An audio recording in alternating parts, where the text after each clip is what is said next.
Good morning friends, welcome to study with Neelam. I hope आप सभी लोग बहुत अच्छे होंगे।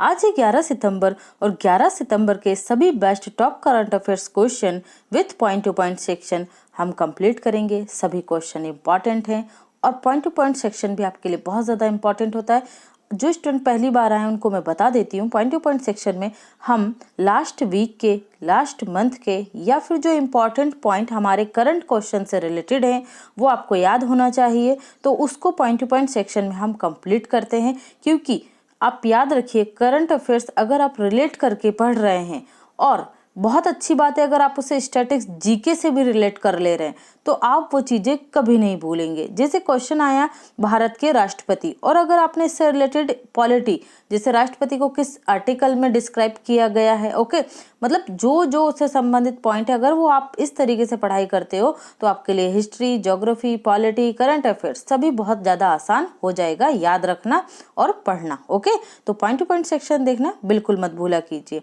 अगर आप चैनल पर पहली बार आए हैं तो फटाफट से स्टडी विथ नीलम चैनल को ज्वाइन कर लीजिए और सब्सक्राइब करने के बाद आप बेल आइकन प्रेस करना बिल्कुल ना भूलें, जिससे हमारी सभी वीडियो के नोटिफिकेशन आपको सबसे पहले प्राप्त हो।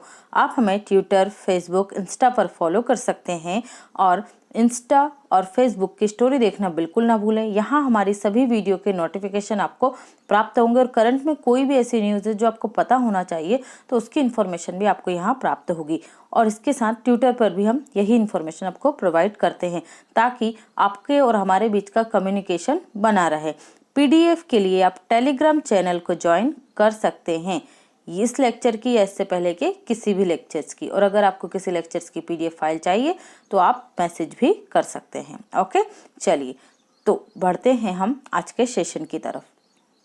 हाल ही में किस राज्य में प्रधानमंत्री संपदा योजना और ई गोपाला ऐप को लॉन्च किया गया है? देखिए, वैसे तो बिहार में ये लॉन्च किया गया है, ठीक है, लेकिन ये ऑल ओवर इंडिया के लिए है। ठीक है, कहाँ लॉन्च किया गया है? बिहार में। आप लोग समझ ही सकते हैं, चुनाव आ रहे हैं तो पीएम संपदा योजना और ई गोपाला ऐप कहाँ पर? बिहार में लॉन्च किया गया। किसने लॉन्च किया गया है? इंपॉर्टेंट पॉइंट होगा, तो किसने लॉन्च किया? प्रधानमंत्री नरेंद्र मोदी जी के द्वारा लॉन्च किया गया है। क्या है संपदा योजना?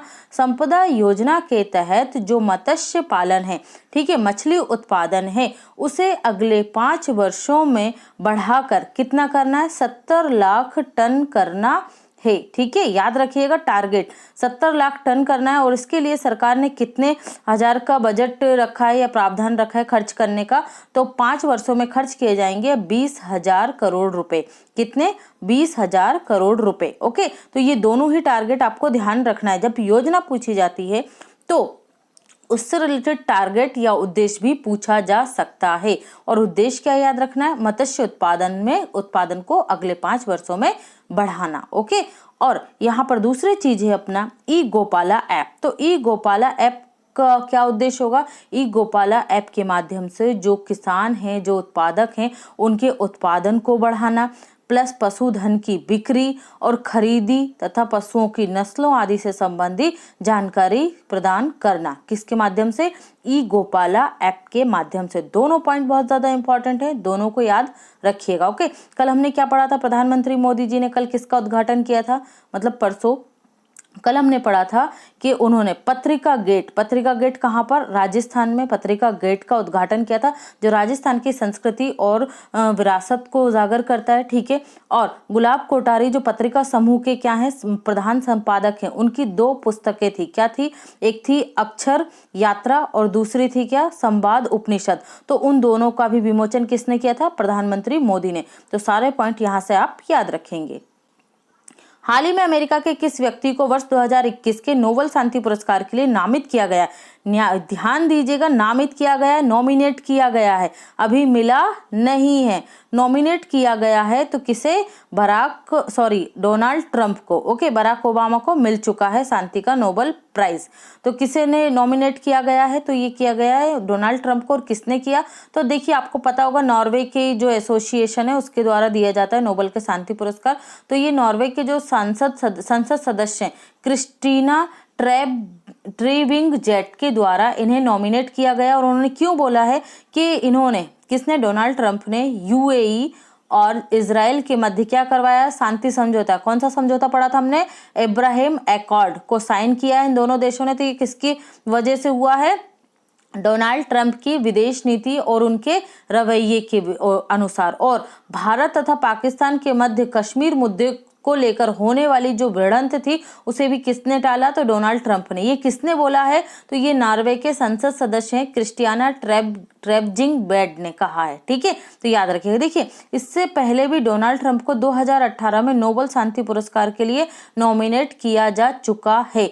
ठीक है, क्यों किया गया था 2018 में, तो 2018 में बोला गया था, इन्हीं ने किया था, नॉर्वे के जो सांसद हैं क्रिस्टीन ट्रीबेंगजेड ने।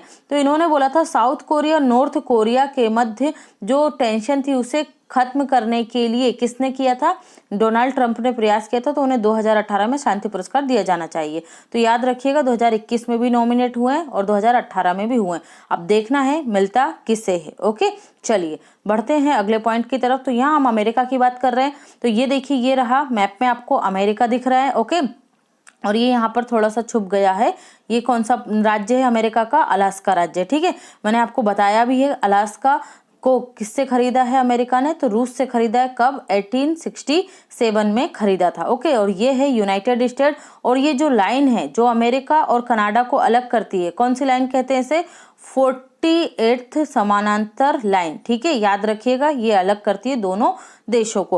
राजधानी क्या है, Washington DC. District of Columbia होता है इसका मतलब, डीसी का मतलब district of Columbia. Okay, Washington DC यहाँ की कैपिटल है। और यहाँ के 45वें राष्ट्रपति कौन बने हैं, तो ये बने हैं Donald Trump. Bharat, Israel, USA, हमने ये कल ही देखा था किस में शामिल होने वाले हैं, 5G संचार समझौता किया और तीनों मिलकर इस क्षेत्र में काम करेंगे, भारत, इजराइल और यूएसए। पासेक्स एक्सरसाइज भारत और यूएसए की नेवल जो सेनाएं उनके मध्य हुआ था, कहाँ पर, हिंद महासागर में। इंपॉर्टेंट पॉइंट है, याद रखिएगा। योग विश्वविद्यालय, भारत के बाहर पहला योग विश्वविद्यालय क्या है, वायु विवेकानंद योग विश्वविद्यालय। कहाँ पर, तो ये है अमेरिका में। ओपन स्काई ट्रीटी और WHO दोनों ही ऑर्गेनाइजेशन से क्या हो गया है, ये अलग हो गया है। कौन, यूएसए WHO से अलग हो गया। और ओपन स्काई ट्रीटी जो थी उससे भी मानने से इसने इनकार कर लिया और स्वयं को इससे बाहर कर लिया है। World war second heritage city किसे घोषित किया गया है, कैलिफोर्निया के वेलिंगटन सिटी को। किसको, कैलिफोर्निया की वेलिंगटन सिटी को घोषित किया है वर्ल्ड वॉर सेकंड। ठीक है, ये भी इंपॉर्टेंट पॉइंट है। G7 आर्टिफिशियल इंटेलिजेंस ग्रुप में कौन शामिल होगा, यूएसए में शामिल होगा। और जे अरुण कुमार क्या बने, यूएसए के क्रिकेट कोच बने। और हमारे राजदूत कौन है, तरनजीत सिंह संधू। कहाँ पर, अमेरिका में। तो ये सारे पॉइंट आप याद रखेंगे। अब यहाँ मैप से आप कुछ समझिए, यहाँ पर क्या क्या आपको दिखाई दे रहा है। तो ये देखिए, ये क्या है, मैक्सिको आपको दिखाई दे रहा है। तो इसे क्या बोला जाता है, मैक्सिको की खाड़ी। और ये अमेरिका का पूर्वी क्षेत्र। और यहाँ पर आपको पता होगा बहुत सारे क्या आते हैं, तूफान आते हैं। तो याद रखिएगा, ये रही कनाडा, किसके उत्तर में है कनाडा, अमेरिका के उत्तर में। और अमेरिका के दक्षिण में कौन सा देश है, तो मैक्सिको। इस तरीके से आपको देशों की लोकेशन पता होना चाहिए। ओके, और ये कैरेबियाई कंट्रीज हैं बहुत सारी, ये कैरेबियाई सागर है। तो यहाँ पर छोटे छोटे द्वीप हैं। ठीक है, ये हेती है। ओके, तो ये भी आप ध्यान रखिएगा। चलिए, हाल ही में निम्न में से किस देश में सॉलिडेरिटी मूवमेंट एकजुटता आंदोलन की 40वीं वर्षगांठ पर कुतुब मीनार को उस देश के झंडे में लाइट से सजाया गया, तो राइट आंसर होगा पोलैंड। ठीक है, ये कहाँ का है जो आपका मूवमेंट है, तो ये पोलैंड का है। भारत और पोलैंड के रिश्तों को मजबूत करने के लिए और एकजुटता आंदोलन की 40वीं वर्षगांठ पर इस कुतुब मीनार को, ठीक है, कुतुब मीनार को क्या किया, 2 लाइटों में रंगा गया, जो पोलैंड का झंडा है व्हाइट और रेड में। ठीक है, तो ये आप याद रखेंगे। और जो पोलैंड के भारत में राजदूत हैं उन्होंने ही इसे क्या किया है, ट्विटर पर इसे शेयर किया था। ठीक है, तो ये भी आप याद रखेंगे। कौन है भारत में राजदूत पोलैंड के, तो ये हैं बोराकॉस्की। बोराकॉस्की क्या हुआ था, पोलैंड में 1980 में, पोलैंड में 1980 में सॉलिडेरिटी मूवमेंट प्रारंभ हुआ था। इसके लीडर कौन थे, लेफ वेल्सा। कौन थे, लेफ वेल्सा इसके लीडर थे। और उन्हें लेफ वेल्सा इसके लीडर थे। उन्होंने 1983 में 1983 में इस मूवमेंट के लिए, सॉलिडेरिटी मूवमेंट के लिए क्या मिला था, नोबेल का शांति प्राइज मिला था। ठीक है, तो इसे भी आप याद रखेंगे। और पोलैंड ने ये आंदोलन क्यों चलाया था, तो ये जो साम्यवादी सरकार थी रूस की, उसके अगेंस्ट में, क्या दिखाने के लिए, एकजुटता दिखाने के लिए। वैसे बहुत बड़ी हिस्ट्री है सॉलिडेटरी मूवमेंट की, लेकिन आप यहाँ शॉर्ट में समझ लीजिए, साम्यवादी सरकार के अगेंस्ट में था ये आंदोलन, ठीक है। और इसी की 40वीं वर्षगांठ मनाई गई, कब हुआ था, 1980 में। और 2020 में इसके 40वीं वर्षगांठ के उपलक्ष्य में क्या किया, भारत द्वारा कुतुब मीनार को पोलैंड के रंग में या उसके झंडे के रंग में दिखाया गया है 31 तारीख को, ठीक है। तो ये आप याद रखेंगे 31 अगस्त को, ओके। चलिए बढ़ते हैं पोलैंड की तरफ। तो ये रही पोलैंड की लोकेशन, ठीक है। पड़ोसी देश कौन कौन से हैं, लिथुआनिया है, बेलारूस है, और ये है यूक्रेन। यूक्रेन पे अब रूस का कब्जा हो गया है भाई, जो पूर्वी जो रूस यूक्रेन है उस पर किसने कब्जा कर लिया है, रूस ने कब्जा कर लिया। तो ये पता होना चाहिए आपको, ओके। और ये यहाँ पर स्लोवानिया है, ये जर्मनी है, तो और ये बाल्टिक सागर से इसकी सीमा लगती है। तो आपको किसी भी देश की लोकेशन जब देखे तो आसपास की सारी चीजें देख लिया करो, ओके। चलिए ये क्या है, इंग्लिश चैनल है, किस किस के मध्य, ब्रिटेन और फ्रांस के मध्य। बिस्के की खाड़ी कहाँ पर है, तो ये है फ्रांस में। कहाँ पर है, बे ऑफ बिस्के, फ्रांस में। देखिए यहाँ पर क्या है, कैपिटल इसकी वर्सॉय कैपिटल है। पोलैंड की करेंसी क्या है, पॉलिश जुलूटी। और ये क्वेश्चन आ चुका है कि पोलैंड की मुद्रा क्या है, तो क्या है, करेंसी पॉलिश जलूटी है। और प्रेसिडेंट कौन है, एंड्रेस डूडा। कौन है पोलैंड के प्रेसिडेंट, एंड्रेस डूडा। बढ़ते हैं अगले क्वेश्चन की तरफ।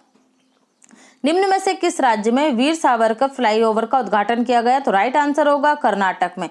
ये है कर्नाटक के सीएम और इन्होंने ही हाल ही में क्या किया है, कर्नाटक में वीर सावरकर फ्लाईओवर का उद्घाटन किया है। ये जो वीर सावरकर फ्लाईओवर है ये बेंगलुरु में क्या किया गया, जो मेजर उन्नी कृष्णन रोड है, ठीक है। ये मेजर उन्नी कृष्णन रोड है, इसी के ऊपर ये फ्लाईओवर बनाया गया है। इसका नाम क्या रखा गया है, वीर सावरकर फ्लाईओवर, ठीक है। इसकी लंबाई कितनी है, तो ये है 400 मीटर लंबा। कितना है, 400 मीटर लंबा है। और इसी पर इसका उद्घाटन किया गया है कर्नाटक के मुख्यमंत्री वीएस येदियुरप्पा के द्वारा, ओके। और कल हमने क्या पढ़ा था कर्नाटक के बारे में, तो कल हमने पढ़ा था यह देश का पहला राज्य बन गया है, यहाँ पर पहली इंटीग्रेटेड एयर एम्बुलेंस सर्विस प्रारंभ की गई है, ओके। तो ये भी आप याद रखेंगे। अब बात कर लेते हैं हम कर्नाटक की। तो कर्नाटक के पड़ोसी राज्य महाराष्ट्र, गोवा, तेलंगाना, आंध्र प्रदेश, तमिलनाडु और केरल, ओके। बहुत अच्छे से याद रखना इसके सभी पड़ोसी राज्य। कैपिटल क्या है, बेंगलुरु। हेडक्वार्टर मिलेगा इसरो, विप्रो, हॉल, ठीक है। इसरो, विप्रो और हॉल। हिंदुस्तान एरोनॉटिक्स लिमिटेड के द्वारा कौन सा लड़ाकू विमान बनाया गया है स्वदेशी, तो ये बनाया गया है आपका तेजस विमान। और हमने आप लोगों ने कल न्यूज पढ़ी होगी, जो 5 राफेल विमान लाए गए थे फ्रांस की तरफ से। फ्रांस की विदेश मंत्री और फ्रांस की रक्षा मंत्री और भारत के रक्षा मंत्री की जो बैठक हुई, मतलब कल जो समारोह हुआ, उस समारोह में दोनों देशों के रक्षा मंत्रियों की उपस्थिति में 5 लड़ाकू विमानों को भारतीय वायुसेना को ऑफिशियली सौंप दिया गया, ओके। सर्वधर्म सभा हुई, उसके बाद सर्वधर्म पूजा के बाद इन्हें क्या कर लिया गया, भारतीय वायुसेना में शामिल कर लिया गया। तभी हमारे स्वदेशी लड़ाकू विमान तेजस ने भी अपने कर्तव्य दिखाए थे। तो इसे किसने बनाया था, तो इसे बनाया था हिंदुस्तान एरोनॉटिक्स लिमिटेड ने। इंपॉर्टेंट पॉइंट है, न्यूज में रहता है। ऐसा मत सोचा कीजिए कि सिर्फ राफेल लेकर आए तो राफेल से ही क्वेश्चन आएगा। अब कल जब उसे शामिल किया गया तो हमारे कौन कौन से विमान थे उसमें, तो इंपॉर्टेंट था हमारा तेजस। तो याद रखिएगा ये स्वदेशी लड़ाकू विमान है और किसने बनाया, हिंदुस्तान एरोनॉटिक्स लिमिटेड ने। और इसका हेडक्वार्टर मिलेगा आपको बेंगलुरु में, ठीक है। राज्यपाल कौन है, कर्नाटक के, तो वजुभाई वाला है। सीएम है येदियुरप्पा। मास्क दिवस कब मनाया कर्नाटक ने, तो 18 जून को। कब, 18 जून को, याद रखिएगा। और नेशनल जो क्या थी अपनी शिक्षा नीति, ये आगे आपको मैं क्लियर करूंगी। पहले क्या था, ये पहले लागू करने वाला राज्य बनने वाला था, लेकिन अब ये नहीं है, ओके। इससे हम आगे क्लियर करते हैं। अंशी national park, Bannerghatta national park और नागरहोल नेशनल पार्क कहाँ पर है, तीनों ही मिलेंगे आपको कर्नाटक में। और केगा न्यूक्लियर पावर प्लांट ये भी मिलेगा आपको कर्नाटक में। चलिए, हाल ही में इंडियन बैंकिंग एसोसिएशन के द्वारा ईज 2.0 इंडेक्स 2020 जारी किया गया। इसमें कौन सा बैंक टॉप पर रहा, तो राइट आंसर होगा बैंक ऑफ बड़ौदा ओवरऑल इसमें टॉप पर रहा है, ठीक है। तो ये क्यों जारी किया जाता है, ये जारी किया जाता है बैंकिंग क्षेत्र में बैंकों को सर्वोच्च कार्य करने के लिए प्रतिस्पर्धा उत्पन्न हो, कि वो अच्छी से अच्छी सर्विस दे सकें। ठीक है, तो इसमें कौन टॉप पर रहा? Bank of Baroda. दूसरे स्थान पर कौन रहा? Bank of India. ठीक है, स्टेट बैंक ऑफ इंडिया दूसरे नंबर पर रहा। और तीसरे स्थान पर रहा ओरिएंटल बैंक ऑफ कॉमर्स। कौन रहा? Oriental banks of commerce. किसने जारी किया? तो ये जारी किया इंडियन बैंक एसोसिएशन ने ये रैंकिंग जारी की है, तो याद रखिएगा। ठीक है, चलिए देख लेते हैं इसके बारे में। इंडियन बैंक एसोसिएशन स्थापना कब हुई? 1946 में। हेडक्वार्टर कहाँ मिलेगा? मुंबई में। ठीक है, इंडियन बैंक एसोसिएशन का। और इसके सीईओ कौन है? सुनील मेहता हैं। ठीक है, इंडियन बैंक एसोसिएशन के। बैंक ऑफ बड़ौदा की बात कर लेते हैं। हेडक्वार्टर आपको गुजरात में मिलेगा। एमडी सीईओ है संजीव चड्डा, चेयरमैन है हसमुख अधिया। और इसमें 2 बैंकों का विलय किया गया। किसमें? बैंक ऑफ बड़ौदा में। कौन कौन सी बैंक का? देना बैंक और विजया बैंक। ठीक है, याद रखिएगा, इंपॉर्टेंट पॉइंट है, पूछा जा सकता है कि देना बैंक का विलय किसमें हुआ? बैंक ऑफ बड़ौदा में। बैंक ऑफ बड़ौदा में किन 2 बैंकों का विलय हुआ? तो विजया और देना। ठीक है, विजया देना, याद रखिएगा ये पॉइंट। हाल ही में वर्ल्ड सुसाइड प्रिवेंशन डे कब मनाया गया? ठीक है, तो ये कब मनाया गया? वर्ल्ड सुसाइड प्रिवेंशन डे, मतलब सुसाइड को रोकने के लिए। तो ये मनाया गया 10 सितंबर को। कब मनाया गया? 10 सितंबर को। आप लोगों को पता है कितने ज्यादा सुसाइड केस बढ़ते जा रहे हैं आफ्टर कोविड-19 पैंडेमिक। ओके, लोगों में क्या हो रहा है? तनाव उत्पन्न हो रहा है, आर्थिक परेशानियां, सामाजिक परेशानियां, पर्सनल परेशानियों की वजह से लोग क्या कर रहे हैं? सुसाइड ज्यादा कर रहे हैं। सुसाइड का रेशियो वर्ल्ड लेवल पर भी बढ़ा है। ठीक है, तो अब हम इम्पॉर्टेंट डे की बात कर लेते हैं। सितंबर मंथ के 2 सितंबर को क्या मनाया? World coconut day. 5 सितंबर को मनाया नेशनल टीचर्स डे और वर्ल्ड चैरिटी डे। किसके बर्थडे पर? तो ये मदर टेरेसा के बर्थडे पर मनाया जाता है वर्ल्ड चैरिटी डे। 7 सितंबर को हमने पहली बार ये मनाया है, तो इंपॉर्टेंट हो जाता है ये अपने आप में, international day of clean air for blue sky. ठीक है, क्योंकि पहली बार 2019 में जो यूएनओ का 74वां सत्र था, उसमें ये डे मनाने की क्या थी? सिफारिश की थी, इसे लागू किया था। और इसे पहली बार कब मनाया गया? 7 सितंबर 2020 को। तो ये अपने आप में इंपॉर्टेंट है, याद रखिएगा। 8 सितंबर को मनाया गया अंतरराष्ट्रीय साक्षरता दिवस। ठीक है, इंटरनेशनल लिटरेसी डे। और इसकी थीम क्या थी? Literacy, teaching and learning in the covid crisis and beyond. 10 सितंबर को मनाया आत्महत्या निषेध दिवस। और इसकी वो क्या है थीम? तो थीम है working together prevent suicide. Working together prevent suicide. कौन मनाता है ये दिवस? तो ये मनाता है अंतरराष्ट्रीय international association for suicide prevention. ठीक है, इसके द्वारा ये दिवस मनाया जाता है। चलिए बढ़ते हैं अगले क्वेश्चन की तरफ। हाल ही में समाचारों में चर्चा में रहा असोल चीनी अभियान किस देश के द्वारा प्रारंभ किया गया? तो आप देख रहे हैं यहाँ पर किसने प्रारंभ किया? बांग्लादेश के द्वारा प्रारंभ किया गया। क्यों? सोशल मीडिया पर जो फेक न्यूज चलती हैं, ठीक है, जो मिस इन्फॉर्मेशन चलती है, जो लोगों को मिस गाइड करती है, जिसकी वजह से हिंसा फैलती है, दुर्भावना फैलती है, ठीक है, और लोगों के पास एक गलत इन्फॉर्मेशन पहुंचने से पूरी की पूरी व्यवस्था भी कभी कभी गड़बड़ हो जाती है। तो इसे रोकने के लिए बांग्लादेश सरकार के द्वारा कौन सा अभियान चालू किया गया? असोल चीनी, मतलब असली चीनी। ठीक है, असोल चीनी का मतलब क्या है? असली चीनी। ठीक है, ये अभियान प्रारंभ किया गया है सोशल मीडिया की फर्जी सूचनाओं पर रोक लगाने के लिए, याद रखिएगा। तो अब बात कर लेते हैं हम किसकी? बांग्लादेश की। ये रहा मैप में बांग्लादेश। कौन कौन से राज्य लग रहे हैं हमारे? पश्चिम बंगाल की सीमा लगती है, मेघालय की लगती है, असम की लगती है, त्रिपुरा की सीमा लग रही है, मिजोरम की सीमा लग रही है। किससे? बांग्लादेश से। तो अच्छे से याद रखिएगा। बांग्लादेश की कैपिटल क्या है? ढाका। और ढाका में आपको किसका हेडक्वार्टर मिलेगा? बिम्स्टेक का हेडक्वार्टर मिलेगा। और बिम्स्टेक का जो अभी सम्मेलन हुआ था, उसकी मेजबानी किसने की थी? श्रीलंका ने की थी। किसने की थी? श्रीलंका ने की थी। ओके, तो ये भी आप याद रखेंगे। कैपिटल क्या, करेंसी क्या है बांग्लादेश की? टका है। क्या है? टका है। प्रधानमंत्री कौन है? शेख हसीना। राष्ट्रपति हैं अब्दुल हामिद। भारत की सर्वाधिक सीमा किस देश से लगती है? बांग्लादेश से लगती है। किससे? बांग्लादेश से। बिम्स्टेक का हेडक्वार्टर आपको कहाँ मिलेगा? ढाका में मिलेगा। पुराना नाम क्या है बांग्लादेश का? पूर्वीय पाकिस्तान। किससे अलग होकर बना है? ये था पाकिस्तान से। ठीक है, ये उत्तरी पाकिस्तान कहलाता था, ये पूर्वी पाकिस्तान कहलाता था। जिन्हें नहीं पता उन्हें बता देते हैं, जब भारत का विभाजन हुआ था 1947 में, तो ये क्या हुआ था, 2 भागों में बट गया था। ये उत्तरी पाकिस्तान था, ये पूर्वी पाकिस्तान था। और पाकिस्तान को यहाँ पर एंट्री करने के लिए क्या होता था, हवाई यात्रा के माध्यम से आते थे। ऐसा नहीं होता था कि यहीं से चलकर आ गए और यहाँ से यहाँ पहुंच गए, ठीक है। हवाई यात्रा के माध्यम से ही यहाँ आ पाते थे। और ये 1971 में क्या हो गया था, 1971 में बांग्लादेश आज़ाद हो गया था किससे, पाकिस्तान से। तो ये भी आप याद रखेंगे, और ये याद हो चुका है, क्लियर कर दिया। चलिए, हाल ही में नई राष्ट्रीय शिक्षा नीति 2020 को लागू करने वाला देश का पहला राज्य कौन बन गया है, ठीक है, लागू कर दिया गया। तो ये किसने लागू कर दिया है, हिमाचल प्रदेश ने। किसने लागू कर दिया, हिमाचल प्रदेश ने। देखिए, मैं आप लोगों को क्लियर कर देती हूँ। इससे पहले हमने 2 पॉइंट पढ़े थे, है ना, कि कर्नाटक पहला राज्य बनेगा जो क्या करेगा, अगस्त में राष्ट्रीय शिक्षा नीति को लागू कर देगा। और फिर उसके बाद मैंने आपको मध्य प्रदेश में भी ये बताया था कि मध्य प्रदेश दूसरा राज्य बनेगा राष्ट्रीय शिक्षा नीति लागू करने वाला। कब लागू करने वाला, ये 12 सितंबर को लागू करने वाला है। नोटिफिकेशन अभी इन्होंने जारी नहीं किया है। लेकिन इन दोनों राज्यों से पहले, अभी ये दोनों राज्य कर नहीं पाए, उससे पहले ये राज्य सरकार का नोटिफिकेशन आ चुका है राजपत्र में। किसने लागू कर दिया है, हिमाचल प्रदेश ने। तो यहाँ पर आप लोगों को क्लियर हो चुका होगा। तो पहला राज्य कौन बन गया जिसने लागू कर दिया है, तो वो बन गया है हिमाचल प्रदेश। ओके, तो बात कर लेते हैं हम हिमाचल प्रदेश की। ये रही लोकेशन हिमाचल प्रदेश की। ओके, कैपिटल क्या है, शिमला है। शीतकालीन, यहाँ पर ध्यान दीजिएगा, सॉरी, ग्रीष्मकालीन, ठीक है। समर कैपिटल क्या है, शिमला।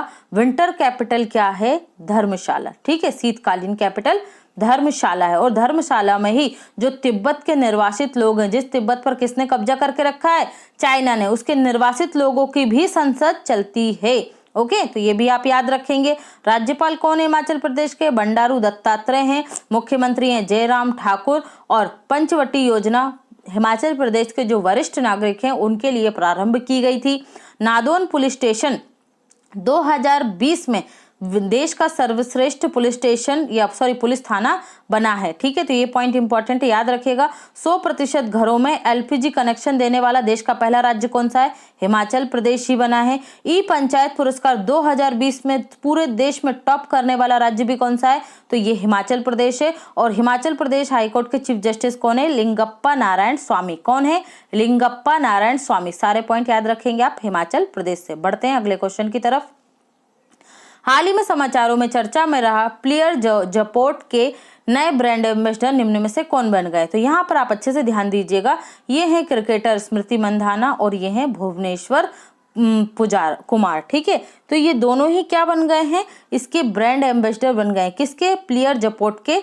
ये क्या है प्लेयर जपोर्ट, तो ये है प्लेयर जपोर्ट फैंटेसी स्पोर्ट्स गेमिंग प्लेटफॉर्म, ठीक है। तो इसके ब्रांड एम्बेसडर किन्हें बना दिया गया है, स्मृति मंधाना और भुवनेश्वर कुमार को। तो ये लिसा स्टेकलेकर कौन है, ये हैं आईसीसी हॉल ऑफ फेम में शामिल किए गए हैं 2020 में। कहाँ की कप्तान है ये, पूर्व कप्तान ऑस्ट्रेलिया की है, महिला है, ठीक है, लिसा स्टेकलेकर। और जैक कैलिस, ये साउथ अफ्रीका के हैं, क्या हैं, जैक कैलिस ऑलराउंडर क्रिकेटर, इन्हें भी किसमें शामिल किया गया, आईसीसी हॉल ऑफ फेम 2020 में। और इनके साथ ही पाकिस्तान के गेंदबाज जहीर अब्बास को भी इसमें शामिल किया गया है। तो तीनों के नाम आप याद रखेंगे और इस क्वेश्चन से याद रखेंगे भुवनेश्वर कुमार और स्मृति मंधाना को। किसके प्ले बन गए हैं ब्रांड एम्बेसडर, प्लेयर जपोर्ट के। ओके, हाल ही में महिंद्रा राजपक्षे ने गोवध पर प्रतिबंध लगाने का प्रस्ताव पारित किया। किस देश के प्रधानमंत्री हैं, तो राइट आंसर होगा कहाँ के, ये हैं श्रीलंका के। तो याद रखिए, यहाँ मैं आपको बता रही गोवध पर प्रतिबंध लगाया है,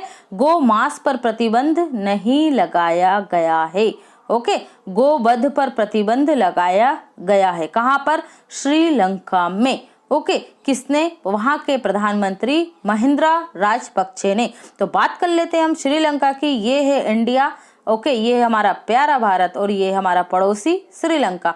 भारत और श्रीलंका के मध्य कौन सा जलडमरू मध्य स्थित है या कौन सी स्ट्रेट है, तो पाक स्ट्रेट या पाक जलडमरू मध्य स्थित है। श्रीलंका की कैपिटल क्या है, तो देखिए यहाँ पर जो इसकी लेजिस्लेटिव कैपिटल है वो क्या, एडमिनिस्ट्रेटिव कैपिटल क्या है, ये है जयवर्धनेपुरम। क्या है, जयवर्धनेपुरम। और इसकी जो लेजिस्लेटिव या कमर्शियल कैपिटल क्या है आपकी यहाँ के कोलंबो। क्या है कमर्शियल कैपिटल? कोलंबो। राष्ट्रपति हैं गोटबाया राजपक्षे। प्रधानमंत्री हैं महिंद्रा राजपक्षे। श्रीलंका की करेंसी क्या है? तो ये है श्रीलंकन रुपीस। दक्षिण भारत का सबसे लंबा टावर कौन सा? Lotus tower. कहाँ पर है? तो ये श्रीलंका में ही है, 350 मीटर ऊंचा है। ठीक है, तो ये भी आप याद रखेंगे। और अभी हम लोगों ने पढ़ा भी था श्रीलंका और मालदीव क्या बने हैं? मिजल्स और रुबेला फ्री देश बन गए हैं। ठीक है, निम्न में से किसे नेशनल स्कूल ऑफ ड्रामा के नए चेयरमैन के रूप में नियुक्त किया गया है? तो राइट आंसर होगा परेश रावल को नियुक्त किया गया है। ठीक है, सभी जानते हैं ये फिल्म अभिनेता हैं परेश रावल और पूर्व लोकसभा सांसद भी रह चुके हैं। कौन? परेश रावल। और इन्हें 2014 में क्या मिला था? पद्मश्री पुरस्कार से भी सम्मानित किए गए। और अब ये किसके चेयरमैन बन गए? NSD के चेयरमैन बन गए, नेशनल स्कूल ऑफ ड्रामा के चेयरमैन। याद रखिएगा। हाल ही में नई किसान रेल को कहां से रवाना किया गया है? तो राइट आंसर होगा आंध्र प्रदेश से। कहां से प्रारंभ किया गया है? आंध्र प्रदेश से। मैंने बोला नई, इससे पहले भी एक हो चुकी है। ठीक है, ये आप इसे बोल सकते हैं दूसरी किसान रेल सेवा। पहली किसान रेल सेवा हम देख लेते हैं कहाँ से प्रारंभ हुई थी। तो ये मुंबई और बिहार के बीच में चली थी। ठीक है, सॉरी, महाराष्ट्र और बिहार के बीच में। जो महाराष्ट्र का रेलवे स्टेशन था, ठीक है, तो क्या नाम था उसका? देवलाली। देवलाली से बिहार के दानापुर के बीच में चली थी पहली किसान रेल। तो क्यों चलाई जा रही है रेलवे के द्वारा? ये इसलिए चलाई जा रही है जो किसान है उनके फल सब्जियां जो होती हैं वो खराब ना हो, उनको वेस्ट होने से बचाने के लिए भारतीय रेलवे द्वारा किसान रेल चलाई गई है। तो पहली चली थी मुंबई के देवलाली रेलवे स्टेशन से बिहार के दानापुर के मध्य। और दूसरी कहाँ से कहाँ तक चली है? तो दूसरी चली है आंध्र प्रदेश के अनंतपुरम जिले से लेकर दिल्ली के आदर्श रेलवे स्टेशन के मध्य। दिल्ली के आदर्श रेलवे स्टेशन के मध्य चली है दूसरी किसान रेल सेवा। ठीक है, तो आंध्र प्रदेश से किसने? जगन मोहन रेड्डी। कौन है ये? CM है आंध्र प्रदेश के। इन्होंने हरी झंडी दिखाई। और यहाँ से ऑनलाइन ही दोनों ने हरी झंडी दिखाई थी। किसने? केंद्रीय कृषि मंत्री नरेंद्र सिंह तोमर ने। ठीक है, तो दोनों के नाम भी याद रखेंगे। और याद रखेंगे दूसरी रेल जो सेवा है, किसान रेल सेवा, कहाँ से चली है? आंध्र प्रदेश के अनंतपुरम जिले से चली है। ओके, तो जो पहली चली थी महाराष्ट्र और बिहार के मध्य, वो कब चली थी? 7 अगस्त 2020 को। कब चली थी? 7 अगस्त 2020 को। ओके, तो ये भी आप याद रखेंगे। बढ़ते हैं अगले पॉइंट की तरफ। हाल ही में जयप्रकाश रेड्डी का निधन हो गया। यह किस क्षेत्र से संबंधित है? आप सभी जानते हैं ये तेलुगु फिल्म अभिनेता थे। ठीक है, तेलुगु फिल्म अभिनेता कहाँ से? आंध्र प्रदेश से थे ये तेलुगु फिल्म अभिनेता, आंध्र प्रदेश के। और आप सभी ने इनको देखा होगा क्योंकि साउथ की फिल्में आप सभी लोग देखते होंगे और इनका जो विलन का कैरेक्टर हो या कॉमेडी का कैरेक्टर हो, आप लोग अच्छे से इन्हें जानते होंगे। तो इनका क्या हो गया? हाल ही में निधन हो गया है। ठीक है, और यहाँ पर अदर ऑप्शंस को भी हम देख लेते हैं। निर्माता निर्देशक किनका निधन हुआ है? जॉनी बख्शी। किनका? जॉनी बख्शी का निधन हो गया है। खगोल वैज्ञानिक हमने कल ही पढ़ा था किनका? गोविंद स्वरूप का भी हाल ही में निधन हो गया। किसका?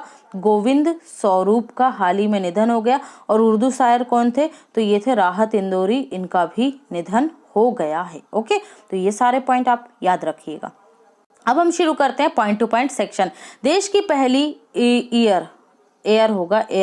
एयर इंटीग्रेटेड एम्बुलेंस सर्विस किस में कहाँ प्रारंभ हुई? कर्नाटक में प्रारंभ की गई है। मेघ संदेश एप्लीकेशन और आई फ्लोज एप्लीकेशन किससे संबंधित है? बाढ़ चेतावनी तंत्र से आई फ्लोज एस्टेब्लिश की गई थी मुंबई में और मेघ संदेश लगाई गई थी बेंगलुरु में। ठीक है, बाढ़ चेतावनी के लिए।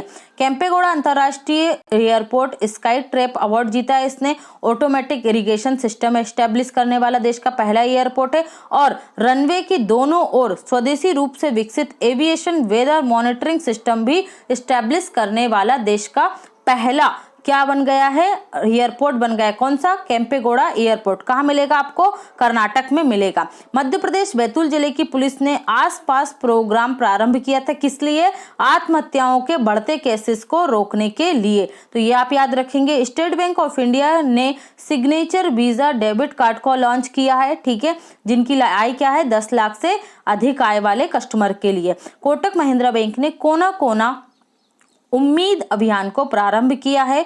फिनो पेमेंट बैंक ने जो टीनेजर हैं, ठीक है, उनके लिए कौन सा अकाउंट एस्टैब्लिश किया था, इस प्रारंभ किया भविष्य पेमेंट अकाउंट, ठीक है, तो ये भी आप याद रखेंगे। श्रीलंका में भारत के राजदूत कौन है? गोपाल बागले हैं। कौन है? गोपाल बागले। श्रीलंका और भारत के बीच में 2 एक्सरसाइज होती है, कौन कौन सी? मित्र शक्ति और स्लाइनेक्स, ठीक है, श्रीलंका इंडिया नेवल एक्सरसाइज, ठीक है, तो ये भी आप याद रखेंगे, इंपॉर्टेंट है। मैच फिक्सिंग को अपराध की श्रेणी में रखने वाला विश्व का पहला एशिया का पहला देश कौन सा है? तो ये श्रीलंका है।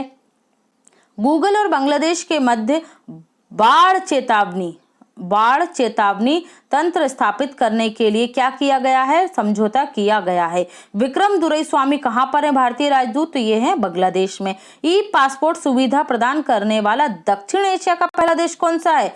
तो ये बांग्लादेश है। संप्रति 9 एक्सरसाइज भारत और बांग्लादेश के मध्य कहां संपन्न हुई? फरवरी 2022 में मेघालय के उमरोई में संपन्न हुई। तो आपको याद रखना है संप्रति एक्सरसाइज किन देशों के मध्य होती है? भारत और बांग्लादेश के मध्य होती है। मीनामती मित्र अभ्यास ये भी किन देशों के मध्य होता है? तो ये होता है भारत और बांग्लादेश के मध्य, ठीक है, दोनों एक्सरसाइज को याद रखिएगा। मनाली में देश का पहला स्काई साइकिलिंग पार्क स्थापित किया गया है। कहां पर? मनाली, हिमाचल प्रदेश। रोहतांग सुरंग ये भी हिमाचल प्रदेश में, इसका नाम बदलकर क्या कर दिया गया है? अटल बिहारी वाजपेयी सुरंग कर दिया गया। श्यामा प्रसाद मुखर्जी सुरंग ये जम्मू कश्मीर में है। चेनानी नेसारी सुरंग, ठीक है, इसका नाम क्या कर दिया गया है? श्यामा प्रसाद मुखर्जी सुरंग। और कलकत्ता जो बंदरगाह है, कलकत्ता बंदरगाह का नाम बदलकर क्या कर दिया गया है? तो ये कर दिया गया है श्यामा प्रसाद मुखर्जी बंदरगाह। तो ये नाम भी आप याद रखेंगे जो चेंज किए गए हैं। आज का क्वेश्चन है आपके लिए, हाल ही में किसे अंतरराष्ट्रीय इंदिरा गांधी शांति पुरस्कार 2019 से सम्मानित किया गया है? ओके, कल के क्वेश्चन का जवाब दिया था शिवानी पवार और मुकेश गुर्जर ने। Very good Shivani, very good Mukesh, ऐसे ही आंसर देते रहिएगा। ओके, और अगर आपको वीडियो पसंद आई है तो मैं वीडियो के लास्ट में ही आपसे रिक्वेस्ट करती हूँ, तो आप लोग जितने लोग देखते हैं प्लीज़ फ्रेंड्स वीडियो को लाइक कीजिए, शेयर कीजिए और चैनल को सब्सक्राइब करना बिल्कुल मत भूलिए। और अगर आप चैनल को सब्सक्राइब कर चुके हैं तो लाइक और शेयर करना बिल्कुल मत भूलिए। अगर आपको कंटेंट पसंद आता है, मेरा करंट अफेयर्स प्रेजेंट करने का तरीका पसंद आता है तो okay, thank you, have a great day and take care.